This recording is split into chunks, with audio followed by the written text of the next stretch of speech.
I'm not a flat earther or a globe earther, but if you forced me to pick one, I'd pick flat earth, for the following reasons. For one, we might have a credible scientific explanation for the firmament, and if you click on this comment and watch the original video, you'll see what I mean. But to make a long story short, the ozone layer is comprised of O3. O3 freezes into a solid at 420 degrees below Fahrenheit. Outer space, and flat earthers don't give me a hard time about that term. It's outer space. It's space out there. It's the best term we have. The temperature of outer space is negative 450 degrees Fahrenheit, making it colder than the freezing point of oxygen. Therefore, it's highly possible that oxygen is freezing up there into a glass-like substance. When oxygen freezes, it turns a light blue. Now, if oxygen is freezing at the top layer that touches space, right below that, it would be liquid oxygen, which would of course explain the waters above. So how would solid and liquid oxygen stay all the way up there? Well, as soon as it got warm, it'd turn into a gas, and then it just float up there, and then it'd get cold again and turn into water and ice. Here's where it gets really interesting. A lot of people will tell you that the rainbow is shaped like a bow because each individual water drop is circular. That's an absolute BS lie. The water provides a screen. The rainbow is always there. We just can't see it all the time. When the rainfall happens, then we see the rainbow. So the rainbow is always a bow. And why? Because the light that is emitted from the prism reflects the shape of the prism, because we live under a convex dome prism.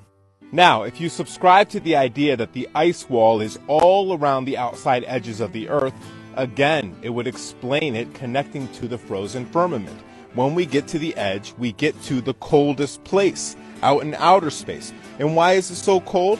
Well, people need to understand what energy, temperature, and time actually is. There's lots of people saying that you can't have temperature without matter. That's absolutely untrue. You just can't measure it without matter. But mark my words, if you stuck your hand outside into space, it would freeze. So why does this happen? Because there's nothing energetic happening out there. Therefore, all the energy from your hand would leave and go out into space to try to equalize, right? Because nature, matter, tends to try to find equilibrium in energy, in states of matter, etc., etc. Heat is directly correlated to energy. When something is energized, it heats up, right? So when you heat up a molecule, everything gets faster in there and it starts vibrating, right? That's energy. It requires energy for the molecule to vibrate. And the faster it vibrates, the more temperature it has, the more heat it has. So if you go out where there's no energy in outer space, which is very limited because all we're getting is the radiating energy from the sun, no convection, no conduction, matter is going to get frozen into its solid state very quickly, no matter what the matter is.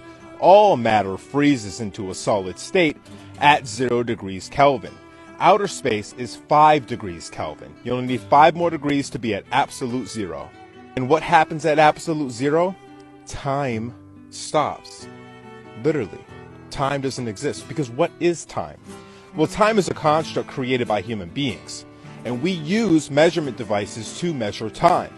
But those measurement devices need to be energized. Whether it's hands on a clock or the rotation of electrons on a cesium atom.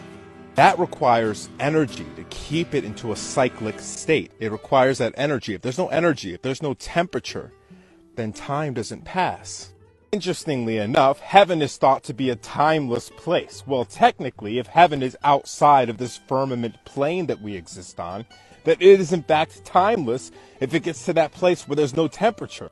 And for all the haters and trolls that are going to come into the comments and try to make fun of people that are interested in this theory, or people who try to speculate on it and ask more questions, if you just come and say, oh, you're dumb, but then don't explain yourself, understand that you're the one that looks like you're dumb. Looks like you're just trying to be the bully that doesn't understand something, like we're in grade school. I'm not saying I'm entirely right about all this, but these are some interesting ideas to play with, especially since most scientists up at the top lie to us all the time. We don't know who to trust, so we're speculating based on logic. So if you're interested in having a healthy conversation with another human being, ask some questions, have conversations in the comments. And if you're going to be a jerk and a bully because you can't wrap your head around these ideas, we're just going to block you.